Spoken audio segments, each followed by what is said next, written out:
Qala al-musannifu rahimahullah ta'ala wa nafani yakum ulamahu wa nas'allahu barakati ulumihi bab maknal hiqdi wa nata'ijihi al-wahimati wa fadilati rifqi.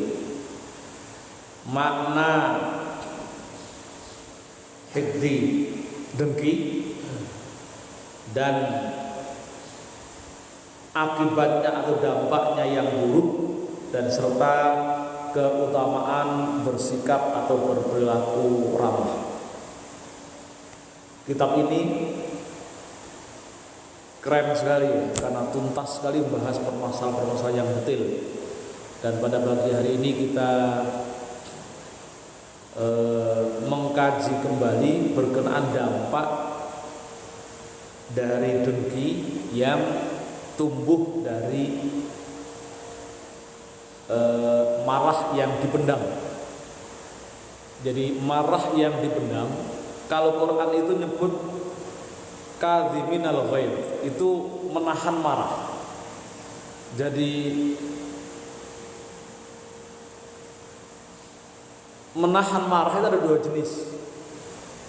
Menahan marah yang disertai dengan rasa kemarahan itu ditahan, yang kemudian tidak terkeluarkan, teraktualisasikan dalam sebuah sikap yang elegan, sikap yang ya marahnya betul-betul nggak ada, tapi ada marah, tapi diumpet, marah batinnya marah tapi ditahan, batinnya marah yang ditahan. Itu dampaknya berbahaya, yang menahan marah lalu ditahan, betul mau marah kan ditahan, dalamnya masih marah tapi luarannya menahan. Nah, meskipun itu baik, tapi juga ternyata juga tidak positif dampaknya. Maka kemudian marah yang dipendam, ditahan, itu nanti khawatirnya akan berujung kepada munculnya sifat atau sikap al-hiqd, atau dalam bahasa kita disebut dengan dengki, iri, cemburu. Nanti lebih ekstrim lagi menjadi hasud. Dari iri lalu ujungnya menjadi hasud. Saya baca ibrohnya dulu. I'lam annal ghadaba idza lazima kadhbuhu li'ajzid anit tashaffa. Ketahuilah bahwasanya marah itu seyogyanya ketika dia mampu menahan, mampu ngempet, itu disertai dengan melemahkan potensi kemarahannya itu.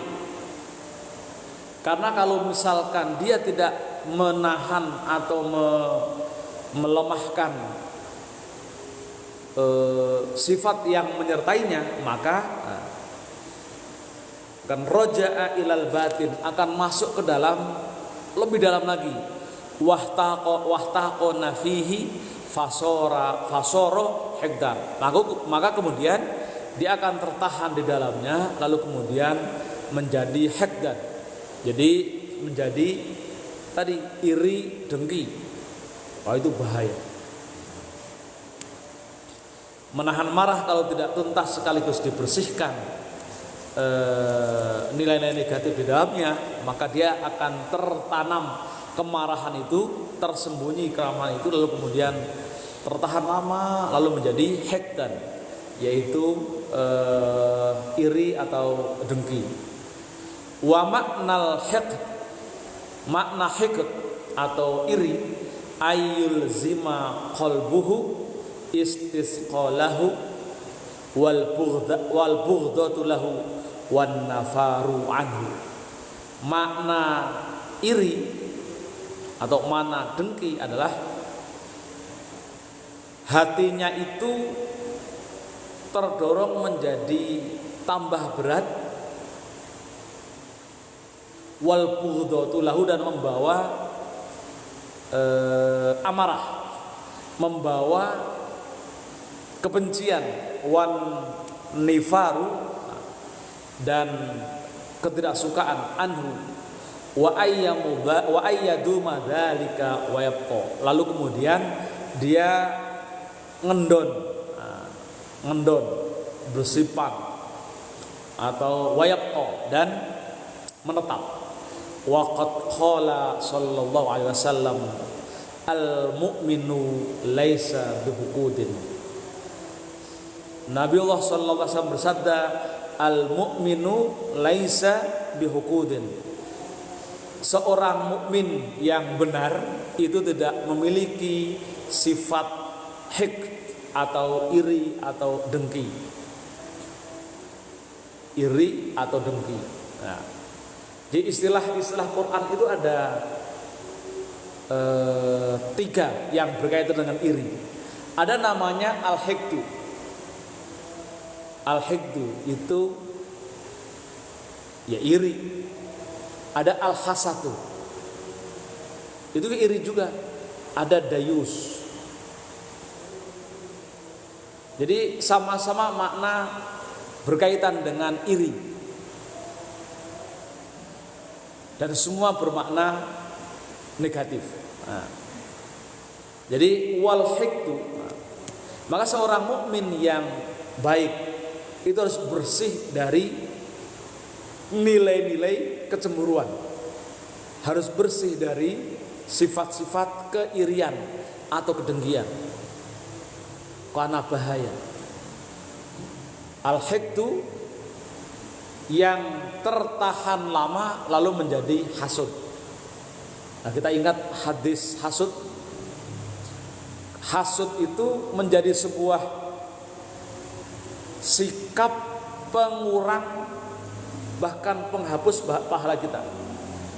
Sebanyak apapun pahala yang kita punya, kalau kemudian kita memiliki sifat hasud, iri, dengki, maka secara perlahan-lahan itu akan memotong bahkan menghapus amal kebaikan kita. Anda ngaji tiap hari, tiap minggu, tapi hasud, maka setiap kali hasud itu kebaikan itu akan terpotong. Kalau terlalu sering lalu hilang. Maka kemudian Rasul itu wanti-wanti, iyyakum wal hasada. Jauhilah olehmu sifat hasud, iri, dengki, cemburu. Kan itu ya? Fa innal hasada yakulul khairat. Karena apa? Kedengkian, kecemburuan itu akan memakan kebaikan kamu. Kama yakulul khodabu an-nar. Seperti masalah kama yakulun narul khodaba, seperti api yang memakan kayu bakar. Kalau api sudah mampir ke kayu, itu pasti rata-rata paling tersisa itu jadi arang. Tapi kalau api itu lama bersama kayu, maka kayu itu akan menjadi abu. Itu kalau masih menjadi arang, masih ada wujudnya kayu, arang kayu. Tapi kalau sudah jadi abu, udah seperti debu, hilang. Maka hati-hati. Maka diwanti-wanti betul oleh Rasulullah. Hadis pertama, al mu'minu laisa bihukudin. Orang mukmin itu harus membersihkan dirinya dari hukut, berbagai macam bentuk sifat perilaku dengki atau hasud. Hadis yang kedua tadi, iyyakum wal hasada fa innal hasada yakul khairat. Jauhilah olehmu sifat iri, dengki, hasud, karena hasud itu akan memakan kebaikan-kebaikan kamu. Jadi ini harus hati-hati kita ini. Rajin ngaji. Setiap ngaji hadiahnya apa? Haji tam. Banyak haji tam karena sering ngaji. Hari Minggu ngaji, hari malam Jumat ngaji, arisan ada ngaji lagi, ada pengajian peringatan Maulid, ada ngaji lagi. Di mana-mana ngaji, keluar bawa haji tam, tapi hasudnya tetap menempel, maka pahala ngaji itu hilang setiap kali kita hasud. Maka kemudian argonya kembali ke nol. Kalau mati dalam kondisi argo nol, ya sama saja dengan mati tidak membawa apa-apa. Itu kan rugi kan. Nah. Wal hiqdu, dan iri atau dengki itu samratul ghadabi, buah dari marah. Buah dari marah. Wal hiqdu, dan dengki itu yusmiru, menghasilkan umuron mungkarotan, berbagai macam permasalahan kemungkaran. Jadi dari hiqd, dari dengki, dari marah, ketika kita mampu ngempet atau menahan marah tapi tidak tuntas, maka sebaiknya kalau ngempet menahan marah sekaligus dihilangkan kemarahan itu. Karena kalau hanya menahan saja, maka khawatirnya itu akan menjadi kedengkian. Nah, dari situ ketika kemudian kita sudah terlanjur dengki, itu akan menghasilkan atau berakibat muncul beberapa persoalan kemungkaran. Yang pertama, al-hasadu, hasad. Jadi dari iri dengki akan memunculkan sifat hasad atau hasud. Menghasut. Bahasa Indonesia kan menghasut. Menghasut itu dari bahasa Arab. Akar katanya hasada. Hasud. Jadi yang diawali namanya menghasut pasti didasari oleh sifat cemburu, iri dan dengki. Wa huwa ayyahmilukal hiqdu, yaitu engkau membawa rasa iri dan dengki tersebut ala antatamanna zawala ni'mah, dalam bentuk engkau berharap ada hilangnya nikmat anhu dari saudaramu. Jadi berharap nikmat yang ada di saudara itu hilang. Fa taghtamu bi nikmatin in asobahu, in asobaha. Lalu kemudian berharap nikmat itu menimpa kita, kembali kita, berharap sana hilang, kan itu. Bahkan watasurru bimusibatin, bahkan berbahagia ketika kemudian ada musibah, in nazalat bihi, ketika musibah itu turun kepadanya. Wahada min fi'lil munafikin, maka ini adalah bagian dari perilaku ciri-ciri orang munafik. Jadi iri atau dengki itu akan melahirkan sifat hasad. Nah, hasad itu adalah sebuah sifat yang ketika orang lain itu diberi kenikmatan, kita menjadi benci. Susah melihat orang senang dan senang ketika orang lain susah. Dua kata bolak-balik tapi isinya sama.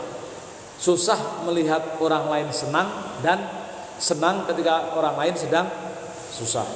Itu adalah ciri-ciri hasud. Dan hasud itulah bagian dari orang-orang munafik. Kan itu.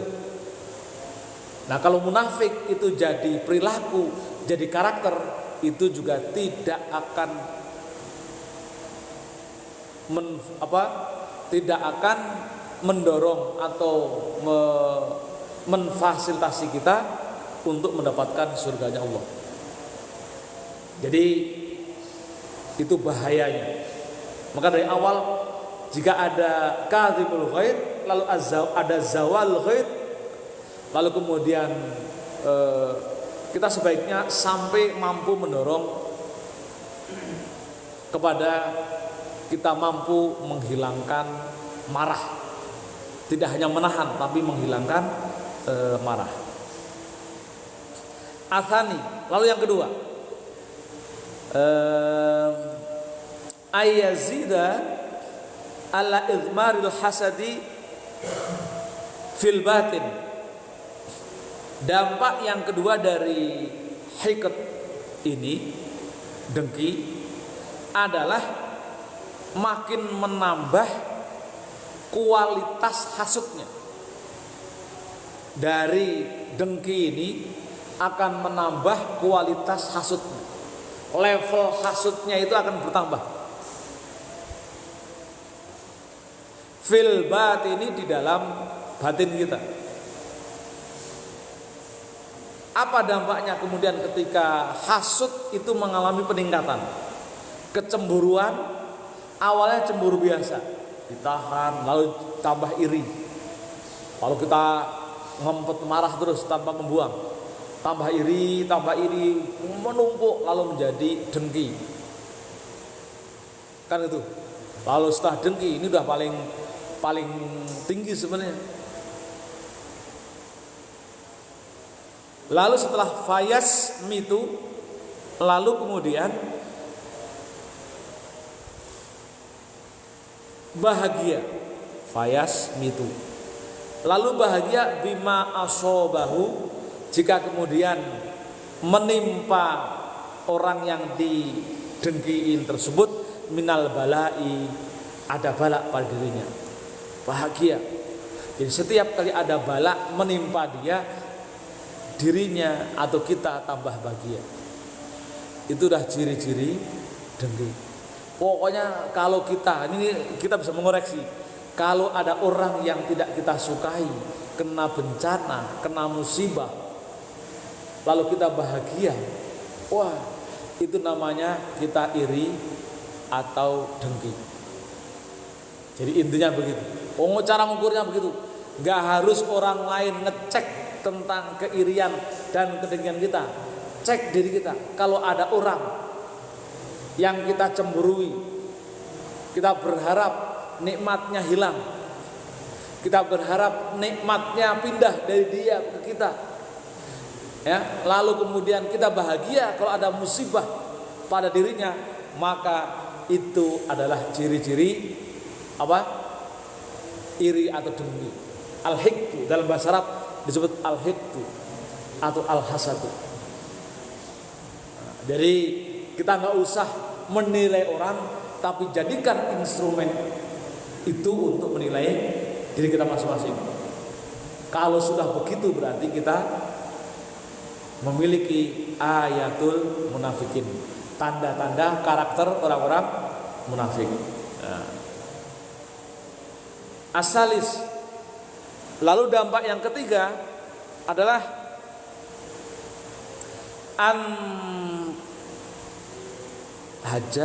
antahajjuhu wa tusorimahu wa tanqati'u anhu wa intolabaka wa aqbal alaika. Yang ketiga, ekstrimnya lagi, kalau sudah kita tidak suka pada orang, maka kemudian yang akan kita tunjukkan pada dia adalah antahajjuhu, yaitu kita akan menjauhi dia. Wa tusorimahu, bahkan kita akan menunjukkan sikap atau sifat kasar kita. Soroma yusorimahu. Lalu kemudian watang qoti anhu, lalu kemudian kita akan memutus tali silaturahmi. Wa in tolabaka wa aqbala alaik, meskipun dia datang kepada kita, lalu kemudian kita bertatap muka dengan dirinya. Jadi kalau kita yang memiliki sifat hasud, na'udzubillah ya, mudah-mudahan Allah menghindarkan kita semua dari sifat hasud. Maka kemudian ketika dia datang minta maaf, kita tidak akan memaafkan. Ketika kita cenderung akan berlaku kasar, menunjukkan sikap jelek, lalu kemudian kita akan cenderung menjauhinya. Kan itu. Lalu bahkan kalau itu saudara, maka kita cenderung akan memutus silaturahimnya. Wah, pokoknya orang hasud itu dampaknya banyak. Maka itu menjadi efek domino. Satu sifat buruk berdampak kepada tumbuhnya perilaku negatif lainnya. Ar-rabi'u, yang ketiga, yang keempat, wa huwa dunahu atau dawwanahu, dia akan merendahkan, merendahkan. Antu'ridhu anhu istisgharan lahu, lalu akan menampilkan bahwasanya dia itu rendah, orang hina. Jadi orang yang iri akan memposisikan dirinya sebagai orang yang berkedudukan tinggi, lalu kemudian menjadikan orang yang dicemburui itu dianggap rendahan, bahkan kita akan menunjukkan kerendahannya atau makin memperkecil, menganggap kecil dianya. Kan buruk juga. Merendahkan orang itu termasuk perilaku yang buruk. Merendahkan orang, menghina. Al-khamis, nah ini dia yang kelima. Efek lanjutan dari sifat iri atau dengki. Antatakallama fihi bima la yahillu. Dia akan berbicara atau membicarakan sesuatu yang kandungan omongannya itu tidak halal atau tidak ada baik-baiknya. Min kadzbin wa ghaibatin, dari omong kosong, dari kebohongan, menyampaikan kebohongan, dan ghibah. Jadi dari sifat cemburu, dari marah yang diumpet, memunculkan sifat iri atau dengki, lalu akan memunculkan karakter. Lanjutannya adalah apa? Ngomongin sesuatu dengan omongan yang mengandung banyak dosa, yaitu min kadzbin wa ghaibatin, dari omongan yang mengandung kebohongan. Kan gitu, bikin berita palsu, hoax. Wah, itu ini begini. Pokoknya yang penting bagaimana dia bisa merendahkan yang bersangkutan. Wa ghaibatin, wah ngomongin dia. Pokoknya kalau ada isu yang berkaitan dengan yang bersangkutan, diomongin dan tambahin, makin kemudian posisinya makin terpuruk. Kan begitu? Wa ifsa'i sirin, apa namanya? Membongkar rahasia. Pokoknya aib-aib yang sudah tertutup rapi itu diinvestigasi, julid, digali, lalu diomongkan. Dia itu dulu punya anak begini. Pokoknya misalkan anak atau cucu atau saudara jelek diomongin untuk mendukung bahwasanya dia makin jelek. Atau punya istri yang begini, omongin lagi. Pokoknya tidak ada sedikit pun aib yang sampai pada dirinya itu tidak terungkap. Itu bahayanya hasud atau iri atau dengki. Sampai ke sana. Ya, musuh kalau dicemburui, diiriin begitu. Wahad ki sitrin, menghancurkan sekat-sekat pembuka aib, dihancurkan, dibuka semua. Padahal spirit bagi umat Islam itu, bahkan kalau kita tahu ada orang berbuat zina, mohon maaf, itu kita tidak boleh menceritakan pada orang lain. Maka kemudian dalam perzinaan itu, kenapa orang boleh menuduh itu harus 4 saksi? Bayangin, Quran itu mewajibkan ketika orang mau menuduh selingkuh atau zina harus ada 4 saksi. 4 saksi itu. Ini dalam fikih disebutkan ketika mau menuduh zina harus melihat betul bagaimana maaf ini fikihnya begitu ya. Bagaimana kemaluan itu masuk ke kemaluan sampai begitu. Kalau tidak sampai melihat, itu tidak sah kesaksiannya.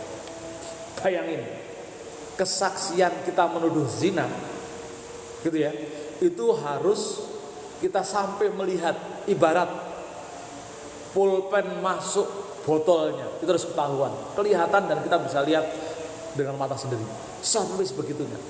Pertanyaannya, mungkinkah ketika kita melihat orang zina sampai melihat itunya? Gak mungkin. Itu betapa orang ketika menuduh orang lain melakukan perbuatan mesum itu harus diiringi dengan bukti yang kuat. Tanpa itu maka kemudian Anda akan masuk dalam kategori menuduh zina. Menuduh zina itu hukumnya dicambuk 80 kali, 40 kali. Menuduh, kalau zina cambuk 80, menuduh itu 40, dicambuk. Kan begitu. Jadi dari situ kemudian kesannya aib, apa misalnya aib orang melakukan zina itu tidak boleh kita tuduh satu. Kalau tuduh harus ada 4 saksi, di 8 mata harus melihat itu.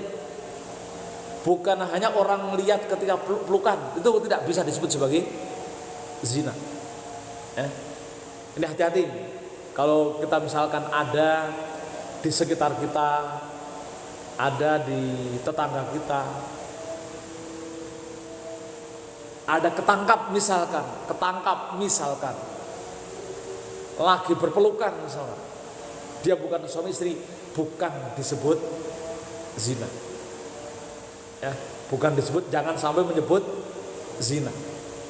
Karena sebutan istilah zina adalah tadi ketika barang itu masuk ke barang lawan jenisnya. Tanpa itu ya disebutnya wah maksiat, itu saja, melakukan maksiat. Jangan pakai istilah zina. Kalau ketika itu sebut zina, maka Anda kena had hukum zina. Enggak ada buktinya, dicambuk 40 kali. Kalau ngeyel, wah itu zina. Maka kalau suami istri disebut dengan dia harus melakukan sumpah, namanya sumpah li'an. Sumpah li'an itu sumpah laknat, ya otomatis ketika sumpah laknat dicerai. Jadi kira-kira sumpah laknat, demi Allah saya rela dilaknat kalau yang bersangkutan betul-betul, nah, itu kalau sumpah li'an. Itu ketika suami istri.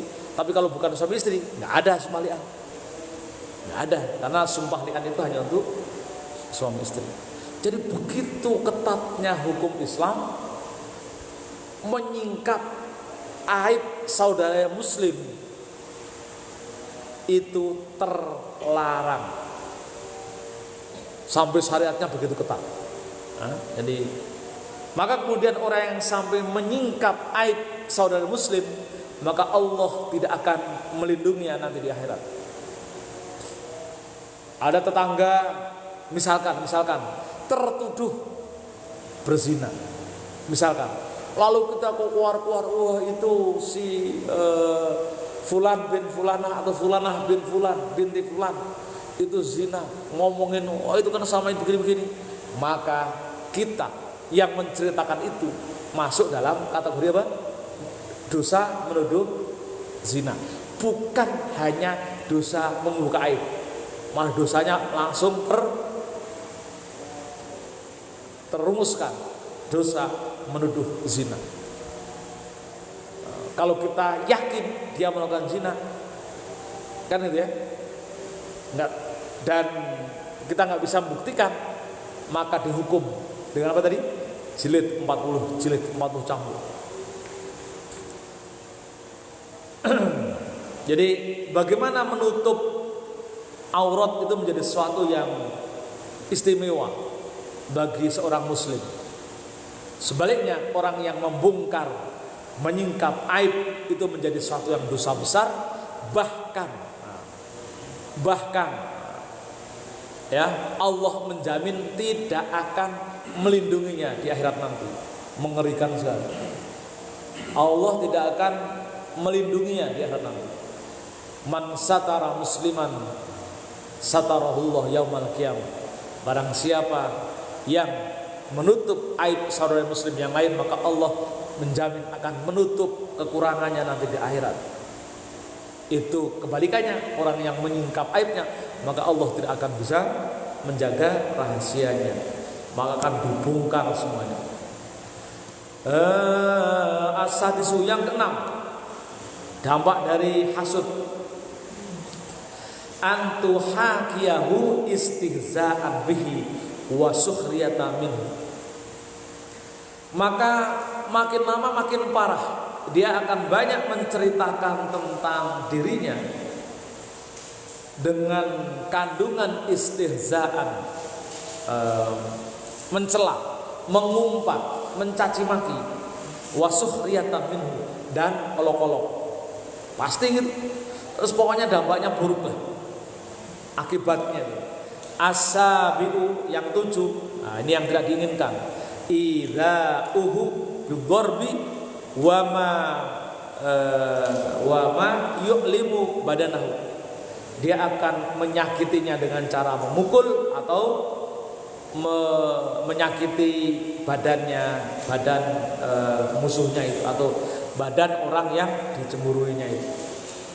Ini sudah sampai ke fisik. Kalau sudah sampai fisik lebih bahaya lagi. Jelas haram.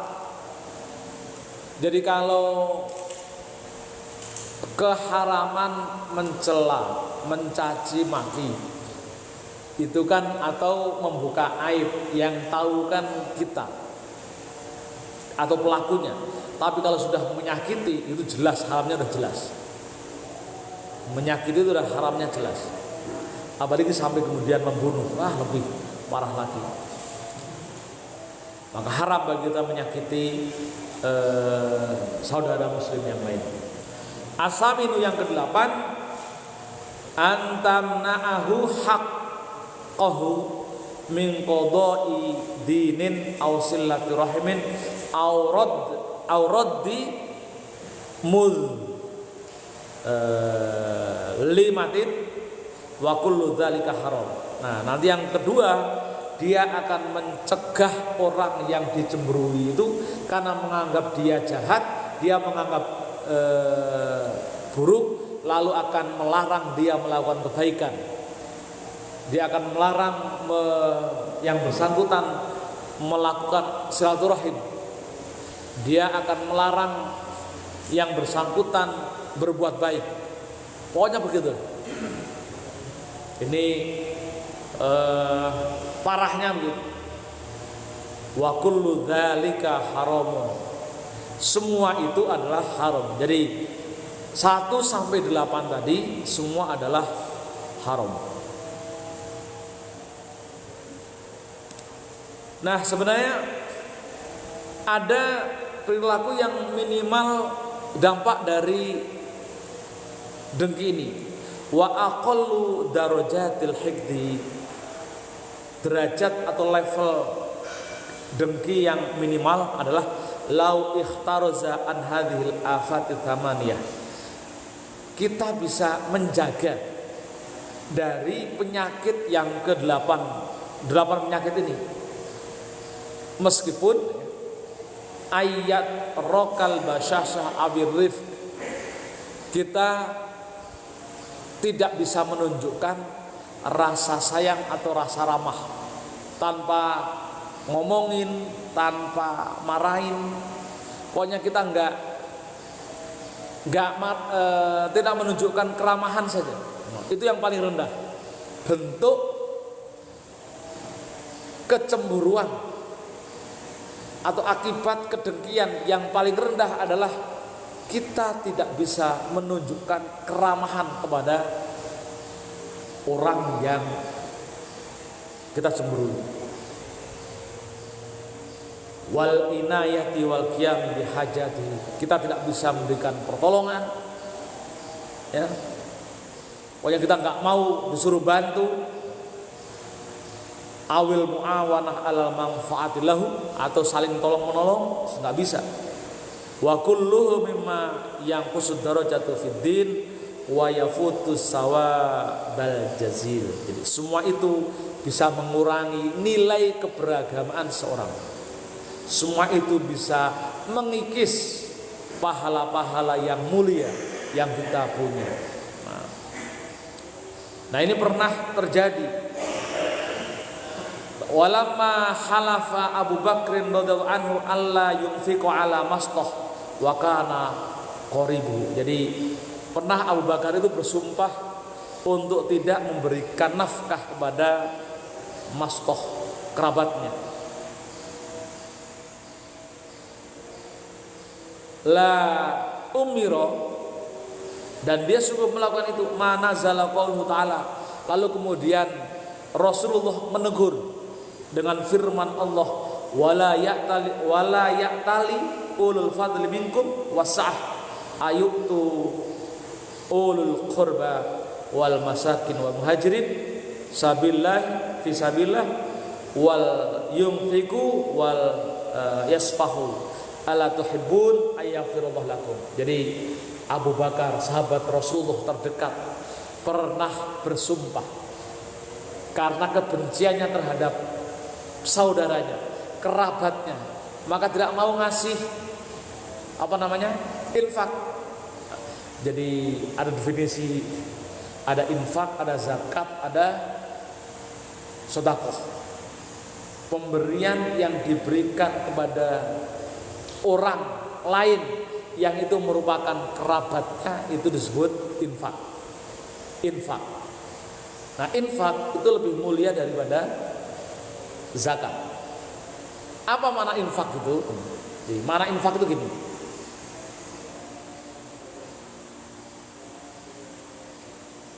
Kita memberikannya itu karena saking dekatnya, maka melampaui kebutuhannya. Melampaui, kalau zakat kan dikeluarkan setelah dihitung ada muncul angka 2,5%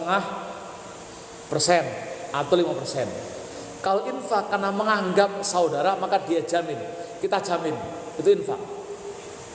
Ada ponakan, kita nganggap dia saudara, maka diberikan infak, dijamin pendidikannya, dijamin biaya hidupnya, itu infak. Karena dianggap saudara, menyatu. Maka infak lebih baik daripada zakat, karena infak itu menjamin. Tapi ada juga terhadap saudaranya ngasih zakat. Dan memang zakat yang kalau mau hitung-hitung kita hanya bisa memberikan zakat, memang zakat yang terbaik adalah diberikan kepada orang terdekatnya dulu. Tapi kalau kita bisa menjamin, itu namanya bukan zakat, tapi infak. Nah, Abu Bakar itu pernah bersumpah untuk memutus infaknya, jaminan jaduknya kepada kerabatnya. Ya, lalu kemudian Rasulullah menegur dengan firman Allah, wala ya'tali'ul fadli minkum wasa'ah ayyu'tul qurba wal masakin wal muhajirin. Jadi jangan sampai kalian itu menyengaja untuk tidak memberikan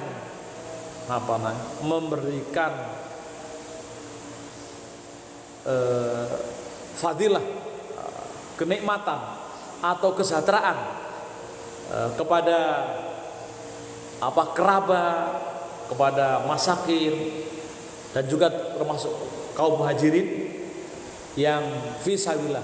Jadi istilah dalam Quran itu disebut muhajirin fisabilillah karena saat itu kelompok muhajirin itu masih membutuhkan subsidi, karena mereka ketika hijrah dari Mekah ke Madinah membawa tangan kosong. Maka jangan sampai bersumpah untuk tidak menjamin kehidupannya. Jadi bayangkan saat itu kaum Ansor, orang Madinah itu jangan sampai menghentikan infaknya kepada kaum Muhajirin gara-gara ketidaksukaan itu.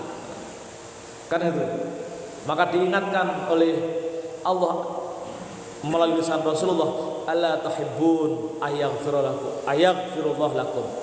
Maka hendaklah kalian dengan penuh cinta kembalikan, tumbuhkan rasa cintamu kepada mereka, maka Allah akan ayaghfirullah lakum, Allah akan mengampuni kalian. Jadi dampak atau nikmat atau berkah kita mencintai saudara muslim kita itu adalah Allah akan memberikan ampunan atas dosa-dosa yang kita lakukan. Alla tuhibbun ayaghfirullahu lakum. Maka hendaklah kalian untuk mencintai mereka, niscaya Allah akan mengampuni dosa-dosa kalian. Maka kemudian faqala Abu Bakar, setelah diingatkan, sahabat Abu Bakar mengatakan, na'am nuhibbu dzalik. Iya, saya sekarang akan mencintai itu semua. Wa'ada ilal infaqi alaihi. Maka Abu Bakar kembali memberikan nafkah atau infak padanya. Wal aula, dan lebih utama ayabqa ala ma kana alaihi. Dan yang lebih utama adalah tetap istiqomah, tetap membiasakan untuk melakukan pekerjaan atau perbuatan yang telah dibiasakan selama ini. Fa'in amkanahu, bahkan jika memungkinkan, ayyazida fil ihsan mujahidan lin nafsi wa irghaman li syaitani fadzalika maqamus siddiqin. Maka jika memungkinkan, makin meningkatkan ihsannya. Ingat, di Islam itu kan selain iman, Islam ihsan. Ihsan itu, kalau iman itu adalah anggap ukuran tolok ukur kebaikan kita kepada Allah dengan meyakininya. Kalau Islam itu akan tolok ukur kebaikan beragama dengan menjalankan agamanya. Tentunya ujung-ujungnya adalah ya agama yang dimanifestasikan dalam kehidupan sehari-hari kita, sampai kemudian berbuat baik pada kita. Lalu ihsan, mengoptimalkan perbuatan baik yang minimalis itu ketika itu berkaitan dengan hukum muamalah terkait dengan manusia lain. Mujahidan lin nafsi wa irghaman li syayatin. Kalau itu bisa kita lakukan, maka irghaman li syaitan, maka itu bisa mengalahkan godaan, mengalahkan pengaruh negatif setan. Kita bisa istiqomah melakukan perbuatan baik, itu irghaman li syaitan, bisa menaklukkan setan. Sipil setan. Seperti kita hari ini, kita mampu hadir di majelis, kita mampu hadir di masjid setiap subuh atau 5 waktu. Pada hakikatnya kita sudah bisa menaklukkan satu setan, setan yang bertugas menggoda kita untuk melaksanakan sholat berjamaah. Kan itu. Kita kemudian bisa mengikuti majelis, maka kita sudah bisa menaklukkan setan yang suka menggoda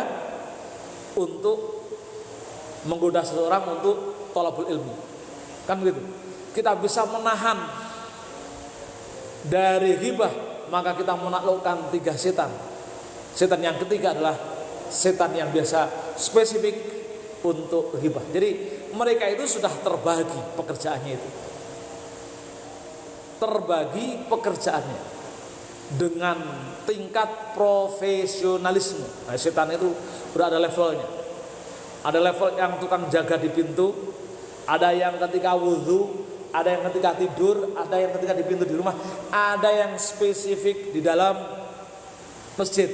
Jadi di masjid itu juga setan juga tetap yuwaswisu fi sudrinas. Pas tidur, diembus, tidur, nggak kuat untuk tidur, walaupun doanya sudah kuat. Doa apa tidur itu? Alhamdulillahilladzi ahyana ba'da ma perang itu kalah terus lagi. Nanti ketika wudu, dingin, nunggu siang terus nanti mau keluar pintu, nanti di luar tuh hujan dan terus pokoknya terus sampai ketika sholat Allahu Akbar. Wah, udah sampai kamu kurang khusyuk sholatnya, coba gayamu, tunjukkan gayamu, sampai begitu, tunjukkan gayamu seolah-olah sholatmu khusyuk. Kalau yang imam tunjukkan, misalkan suaramu dibagus-bagusin sampai yang meliuk-meliuk biar orang terkesima, sampai begitu. Kalau udah ternyata gagal semua, lalu kemudian iwas wisufi sudurinas, wis bikin ragu di dalam, saya kentut apa enggak, saya punya, pokoknya terus digoda terus. Maka sampai salam kita tetap bertahan, maka sekian puluh setan penggoda sudah bisa kita taklukkan. Jadi begitu. Wa irghaman li syaitan. Fadzalika maqamus siddiqin. Kalau ini sudah bisa istiqomah, maka maqamus siddiqin. Kalau sudah istiqomah, maka posisi kita adalah siddiqin. Siddiqin itu ya orang yang siddiq itu artinya orang yang jujur, orang yang komitmen atau istiqomah dalam kebaikan. Wa huwa min fadhaili a'malil muqarrabin, dan ini adalah termasuk dari fadilah amaliyah dari orang yang dekat dengan Allah, muqarrabin. Nah, dekat dengan Allah itu sama dengan waliullah. Waliullah itu artinya apa? Waliullah itu artinya adalah kekasih Allah. Kekasih itu muqarrab, orang yang dekat dengan Allah. Namanya kekasih itu pasti dekat dengan Allah. Namanya muqarrabin. Itu namanya kekasih Allah. Nah, orang yang bisa istiqomah dengan amal itu insya Allah itu menjadi tanda atau alamat dari muqarrabin. Dan orang kalau sudah muqarrabin, tinggal satu langkah lagi untuk menjadi kekasih Allah. Untuk menjadi kekasih Allah tidak perlu mendeklar, karena Allah tahu, bisa milih mana yang bisa menjadi kekasihnya. Kalau level Nabi namanya Khalilullah, kekasih Allah juga namanya Khalilullah, seperti Nabiullah Ibrahim itu Khalilullah. Kalau level hamba orang soleh seperti ya di luar Nabi itu namanya Waliullah, kekasih Allah juga. Wali itu teman dekat, tapi ada yang lebih dekat namanya Khalil. Wallahu a'lam bishawab. Demikian, barangkali sampai di sini ada yang mau didiskusikan. Saya persilakan. Cukup ya? Oke, mari kita tutup dan akhiri taklim kita dengan baca doa. Sekali lagi kita mohon kepada Allah, mudah-mudahan kita diberi kemampuan untuk menahan amarah atau bahkan memupus habis sifat amarah yang ada dalam diri kita, sampai kemudian kita bisa terhindar dari sifat-sifat dengki, iri, cemburu, julid dan lain sebagainya, karena itu akan berdampak melahirkan amal-amaliyah keburukan tingkat langsung. Astagfirullahaladzim, lakal hamdu ya Allah ya Rabbana ya Maulana ya Ma'bud. Allahumma salli wa sallim ala sayyidina Muhammadin fil awwal wa akhir wa sallim. Wa radiyallahu tabaraka wa ta'ala kulli sadatina ashabi rasulillahi asma'in amin ya rabbal alamin. Alhamdulillahi rabbil alamin. Wassalatu wassalamu ala asyrafil anbiya'i wal mursalin sayyidina Muhammadin wa ala alihi wa sahbihi asma'in. Allahumma ij'al jam'ana hadza jam'an marhuma wa tafarruqana tafarruqan ma'suma wa laysa ma'ana sakiyan aw mahruma. Allahumma rabbana zidna ilman nafi'a warzuqna fahman sahiha. Allahumma inna na'udzubika min dhulmatil wahmi wa akrimna bil fahmi wa zayyinna bil akhlaqil hasanatil hilmi wa zayyinna bil akhlaqil hasanatil hilmi wa zayyinna bil akhlaqil hasanatil hilmi. Allahumma faqihna fid din, Allahumma faqihna fid din, Allahumma faqihna fid din wa 'allimna ta'wil wa 'allimna ta'wil wa 'allimna ta'wil. Allahumma as'alna wa auladana wa dhurriyyatina iman bika tasdiqan bi kitabika wa wafa barokatan bi sunnati nabiyyika Muhammadin sallallahu alaihi wasallam. Allahumma rabbana shrah lana sudurana wa yassir lana umrana wahlul 'uqdatam min alsinatina yafqahu aqwalana. Allahumma rabbana atina fid dunya hasanah wa fil akhirati hasanah wa qina adzabannar. Wa sallallahu ala sayyidina Muhammadin nabiyil ummi wa ala alihi washabihi wasallam. Subhana rabbika rabbil izzati amma yasifun wa salamun alal mursalin alhamdulillahi rabbil alamin. Taqabbalallahu minna minkum taqabbal ya karim.